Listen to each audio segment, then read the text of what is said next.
Very few people have the passion, have the courage to stand up against these companies and call for protests and show and have these individuals, these CFOs, these CEOs look in the mirror and say, look, this is what you're doing. This is what you're doing. And I'm really waiting for some YouTubers to step up, right? Oh, you're selling a formula all the time?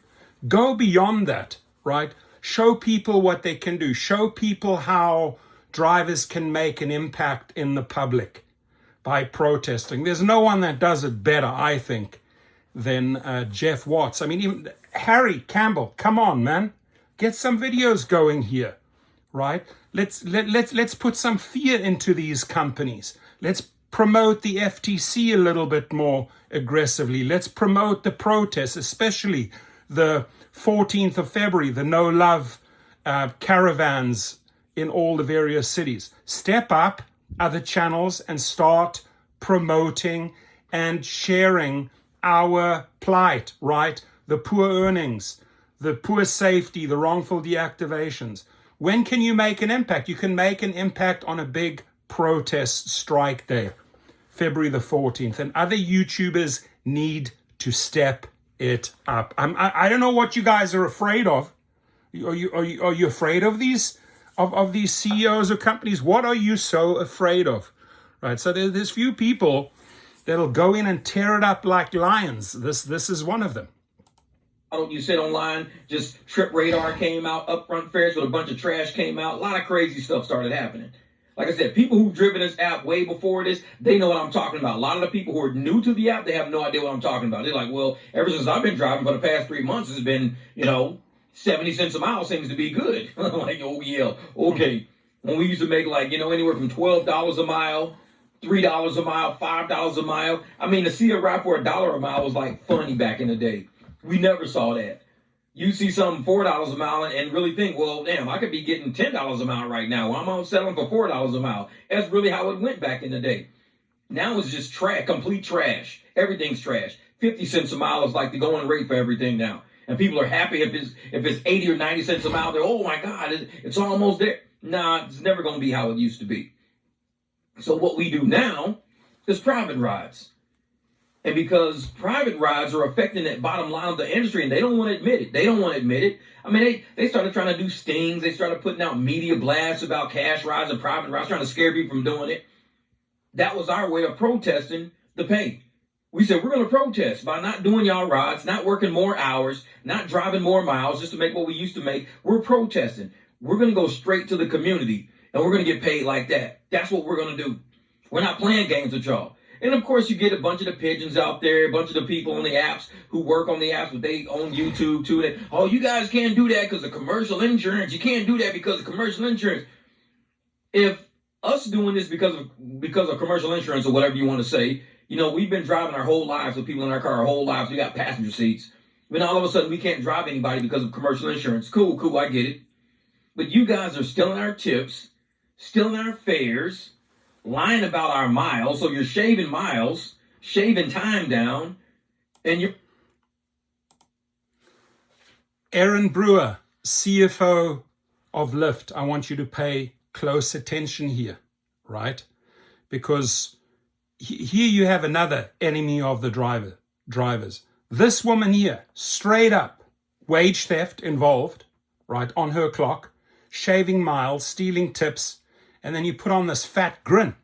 This here's enemy of the drivers, my friends. And there's another CFO over at Uber, and there's a CEO at Uber, and there's a CEO at LYFT. You could say the four of them are the main enemies of rideshare drivers. Very, very simple. But we need to really stand up, glue their faces all over your cars on February the 14th, my friends. You're talking about we can't do something. I mean, anytime the apps have went to court, they've lost. They've always settled because they know they're going to lose. They don't want to expose what they're doing. recently, what in Denver, they were like, hey, listen, you guys got to be more transparent. Well, if you make us be more transparent, then that's our First Amendment right. You're making us speak. We have a right to remain silent. We could plead the fifth on anything you ask us. If you tell us to be transparent, you're telling us to tell on ourselves of what crimes we're doing. We don't want to tell on ourselves. We want to plead the fifth. We don't want to admit the illegal activities we're doing. We don't want to admit the legal activities we are doing. Aaron Brewer, take note. Listen to this. And you're violating our amendment rights. We have a right to remain silent on anything. We don't have to put nothing. We don't have to be transparent at all. And because these apps know this, they think we can't just look and say, why don't you want to be transparent? If you're so on the up and up, why don't you want to be transparent? What's the problem? These are all the reasons why we're protesting. We're protesting because we're dealing with some corrupt apps. We're dealing with corrupt staff, corrupt employees, corrupt executives. This is what we're protesting for. Amen. When you see us doing private rides, when you see us driving smaller apps, we got apps coming out like Pax. When Pax comes out, trust me, I don't drive Uber and Lyft as it is right now. I might do a spot ride here or there. But once Pax comes out, oh, trust me, I ain't touching Uber Lyft. I'm pushing everybody to schedule with me directly. That's why I wear my shirt. Schedule with me directly. Jeff, send me a PAX shirt and I'll make a video and just give me the bullet points of PAX. I'm all for that. I love that. I want to push as many drivers into the private sphere. Now, the Fair Co-op, you can register there and create your own private clientele.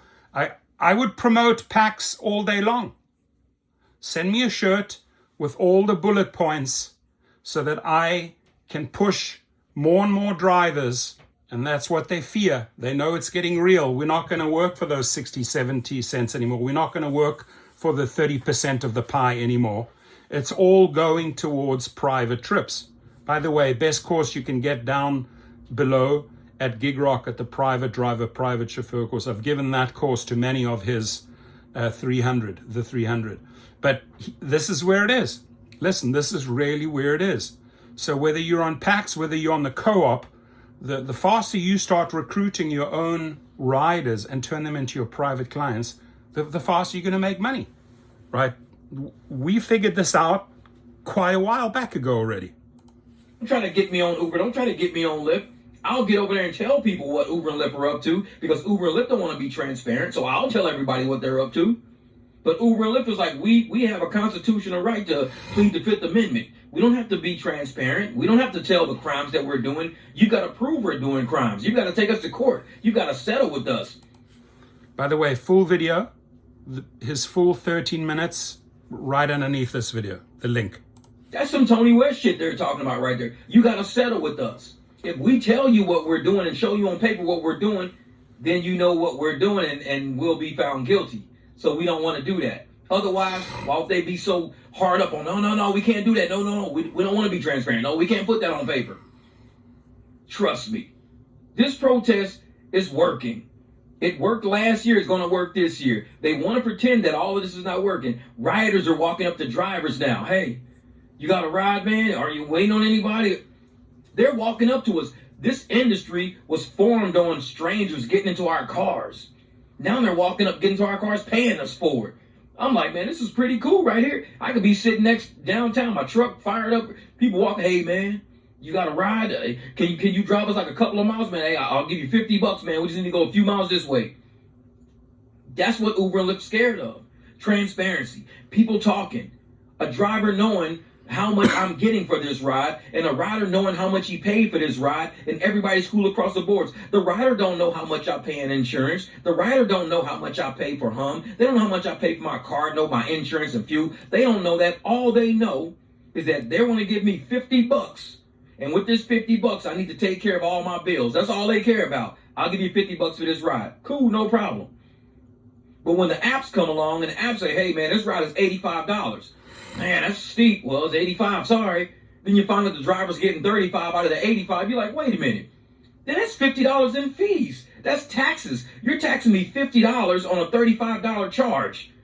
That's over 100% tax rate. You're taxing me $50 on a $35 charge. This is why they don't want to be transparent. because they'll be admitting they're doing some type of scheme to get over on everybody. And it is a scheme. And we're going to protest the scheme on February the 14th.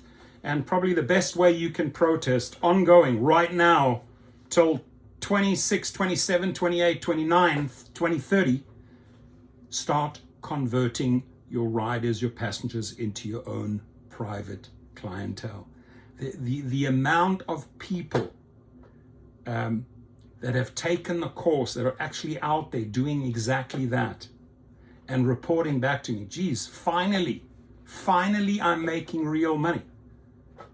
He knows the story, I know the story, everybody trying it out is understanding, because we cannot rely on the bullshit, the schemes, the scams that these people run, these enemies of drivers run, like Aaron Brewer. We can't rely on that bullshit anymore. Knowing, oh, for example, let me just show you here, right? Yeah, I had $100 tip. The lady did it right in front of me, and I only received $27.86 today. I'm pissed. There it is. When they're stealing our tips, when they're shaving our miles, when they've already been caught just in New York. I mean, what about the other 49 states? For wage theft, 328 million, Uber and Lyft combined. Here, that's your lady. So the sooner you start protesting and follow the formula of getting private trips, or actually, if you're doing Uber, Lyft, and private trips, take a stand on February the 14th, on Valentine's Day. No love. Show those people no love at a protest, and then go and do a couple of private trips. They don't deserve your hard work, my friends. And like you said, the solution is not to put in more hours. Right? If you're used to make $1,700 and you're making $800-900 now, the solution is not to put in an additional 20 hours of work so that you can maybe get to the $1,300 or $1,400 mark. That's not how the formula works.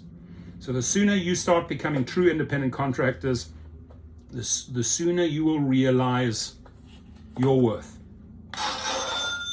Protest with us on February the 14th. Protest by converting passengers, riders to private clients. I'll leave the link below. This is a good one. Watch the entire 13 minutes, my friends. Actually 13 minutes and 49 seconds. Thank you, Jeff. And other YouTubers, step up and start speaking the truth. Start telling your audience, start telling the drivers how to become truly independent contractors.